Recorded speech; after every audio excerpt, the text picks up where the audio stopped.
Salut YouTube. Bon, désolé, il n'y a pas de boom aujourd'hui. Tu l'as compris, je suis un petit peu malade, ça va s'entendre, je suis vraiment désolé.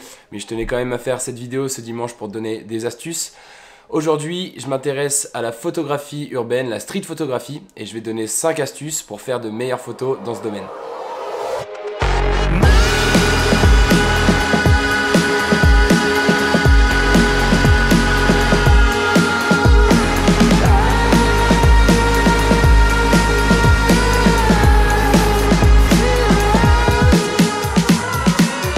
Bienvenue, j'espère que tu vas bien de l'autre côté de ton écran. Aujourd'hui, tu l'as compris, on va parler de la photographie urbaine, la street photographie. Et donc voilà les petites astuces que je vais te donner là, j'espère qu'elles vont t'aider. En parallèle, je vais montrer des photos de mon compte Instagram où j'utilise les techniques dont je vais te parler. Donc forcément, n'hésite pas à aller voir mon Instagram, le lien il est juste en dessous. Et voilà, j'espère que ça va te plaire, c'est parti.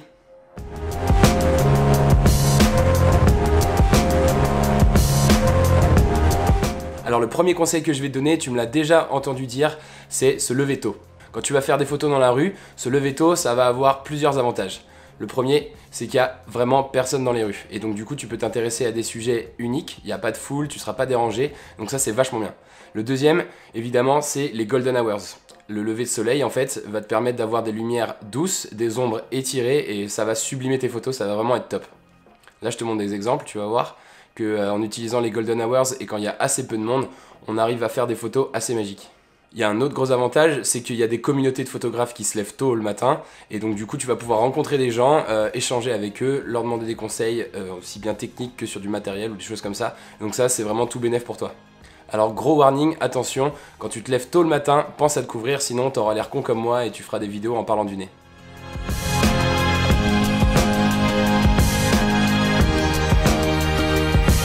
Le deuxième conseil que je vais te donner, c'est essayer de changer des points de vue habituels. Si tu photographies dans une ville, tu as sûrement des centaines de comptes Instagram que tu suis et donc tu vois les photos dans cette ville. On voit souvent les mêmes photos.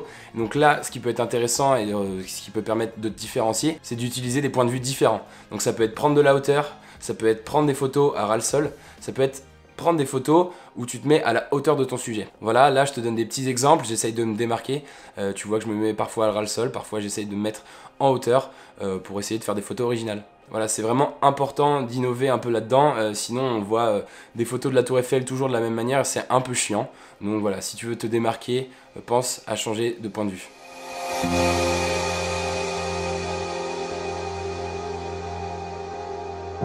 La troisième astuce selon moi en photographie urbaine, c'est d'utiliser les lignes et les symétries. Alors comme tu peux le voir en ville, il y a souvent des lignes qui sont tracées par les rues, par les bâtiments, on a des marquages au sol, on a des choses comme ça. Donc c'est important et intéressant de les utiliser. Et donc voilà, le mobilier urbain te permet de faire tout ça, te permet de jouer avec ces lignes. Par exemple, tu peux utiliser des marches d'escalier, tu peux utiliser des rues. Et donc il y a une autre chose qui est intéressante aussi, c'est la symétrie. Tu peux placer du mobilier urbain au centre de ta photo, tu peux placer une personne aussi au centre de ta photo. On sort un peu de la règle des tiers où tu places ton sujet sur une des lignes de ton appareil photo. Voilà, là la symétrie, moi j'aime bien ça, j'en fais assez souvent, tu peux le voir sur mon compte Instagram et dans ces exemples.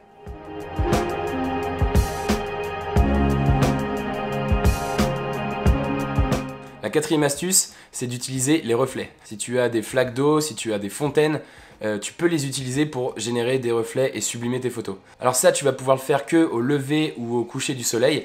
La lumière ne sera pas directe sur l'eau et du coup, elle va te permettre d'immortaliser des reflets. Là, je te donne des exemples. Tu mets des monuments avec leurs reflets dans l'eau, c'est vraiment top. Petite astuce bonus, tu mets une bouteille d'eau dans ton sac et quand tu as besoin de faire un reflet, tu la vides sur le sol et ça marche systématiquement. Voilà, encore une fois, ça donne des rendus assez originaux, ça se démarque clairement de toutes les photos que tu peux voir sur Instagram. Donc vas-y, n'hésite pas à utiliser cette technique.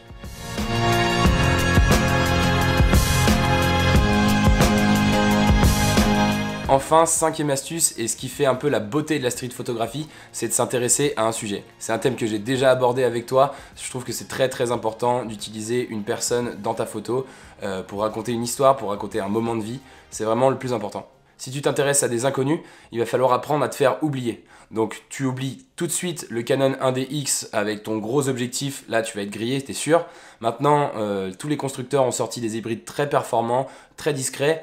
et donc c'est parfait pour la street photographie. Tu peux prendre des photos discrètement, ça devrait pas poser de problème, et si jamais tu te fais griller, écoute, tu vas voir la personne, tu lui expliques un peu la démarche, tu lui dis que tu lui enverras les photos une fois que tu les auras éditées, et souvent les gens sont assez compréhensifs. Là, je te donne des exemples de photos où j'ai utilisé des personnes inconnues, et je trouve que ça marche bien, c'est plutôt sympa.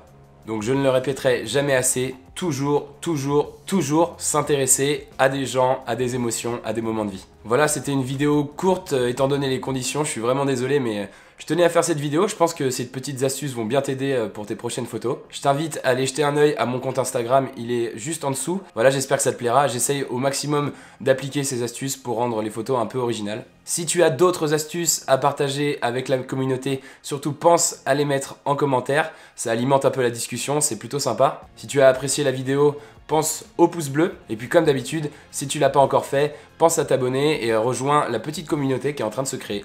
De mon côté, promis, je pars me soigner, on se retrouve dimanche pour une nouvelle vidéo, je te dis à bientôt, allez ciao!